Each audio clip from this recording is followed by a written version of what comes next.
So the War of the Immortals playtest is done, and Paizo kind of gave us some insight into what they found with the playtest, how the players reacted to it, what they felt about the two classes, the Animist and the Exemplar, as well as some things that they might be doing to improve it before this actually goes live. So with that, my name is Don. I'm trying to be the Sly Strategist, and let's go ahead and get into it. So we had the wrap up blog come around on October 12th, and they kind of gave us some insight into kind of what they thought the classes did, how well they played, and the feedback they got. So let's start with the Animist. So, as far as the Animist goes, generally speaking, players found it complicated moderately, but it wasn't necessarily overwhelming for people, but there was a lot of support for basically all of the class features, which I'm pretty happy about. I do like this class, especially the spellcasting, and that's specifically talked about here. So let's talk about a few things. So when they get into the practices of the Animist, basically people liked all the individual pieces, but it is very complicated, and you can kind of get into loops with play, trying to keep things going. And we'll discuss a little bit more in detail as we go through these individual sections. So they are going to trim out some of the complexity and tighten up the classes. And one of the things that they're thinking about doing is removing the practices entirely and standardizing the proficiency progression of the class and replacing practices that had been in the class and replacing that with invocations, which are a unique prayer that speak to how the individual animist kind of talks or communes with their apparitions. And when they talk about that, and they kind of say it right here, is there'll be a more refined version of apparitions possession or apparitions whirl.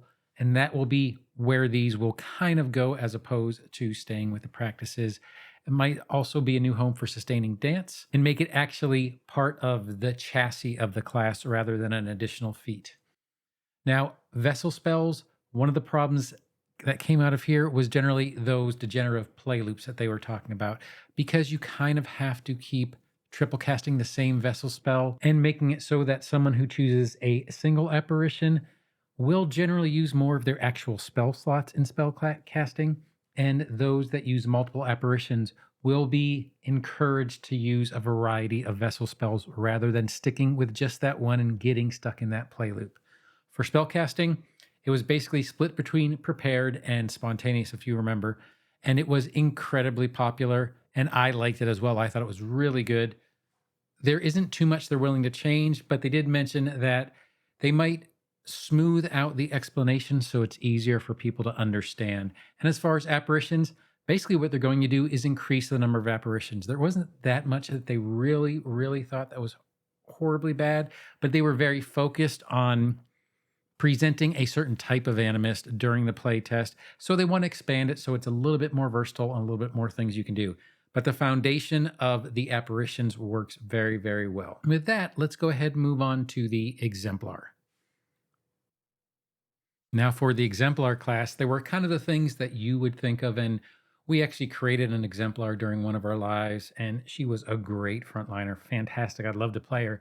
But one of the things that kind of comes up is, as they mentioned on the first thing here, is rarity and tone. So basically, it is a bombastic class. It just is. And it pretty much needs to be rare because it is larger than life and kind of based on folklore and mythology. However, because of that bombastic class type, it's not going to fit into every single type of campaign. So it is going to remain a rare class to kind of flag to both the player characters and the GM that this isn't something that is going to fit every single adventure that you want to put it in. The other thing they brought up was power spikes. So because of the way and the mechanics of how the Exemplar works, they do have a really dynamic combat loop. However, because of where they can put the spark and the various icons, there are a lot of high highs and a lot of low lows. And one of the things that they're doing to kind of even this out a little bit is increasing the defenses just a little bit and give them a little bit wider range of abilities for each of the icon types so that there's going to be less of a downturn between the big transcendent weapon moves, as well as more useful supplemental abilities for things, not just when your icon has a spark in it. Something else that they brought up was domain spells. Now, the domain spells, the biggest hit against it apparently was that they were a little bit boring. Now, the domain spells are shared with other classes. The domains come from whatever deity that you're going with. And basically, what they're going to do is they want to keep with the spark as the primary means of where it's going to be, and the fact that it's mainly a martial, and they're going to remove domain spells entirely. Epitaphs seem to be something that everybody really liked, and it kind of helps you shape your character's story, and they wanted to make it a bigger part of the class. Because they're going to be removing the domain spells, they're thinking that they have a little bit of room to play here with epitaphs, and although not being specific, they are going to be adding them in. And then the last little thing that came up here, and it's kind of funny how they put it, which is more, is there is going to be more. There's going to be more icon types from the playtest. There's going to be more categories of weapons, as well as some more icon types that may be a bit more niche. So it basically is a greater variety of icon types as well as epitaph choices. Now that the playtest is over, it seems like a lot of people really enjoyed the playtest, and I know I enjoyed making the characters for it, and especially doing the Exemplar live on one of the live streams. That was a lot of fun.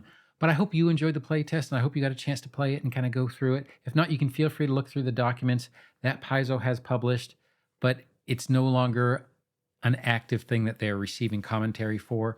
However, I do hope you enjoyed this little roundup here, and if you did, feel free to like, subscribe, or hit that notification bell. But whatever you do, I hope you have a great day and happy adventuring. Thanks.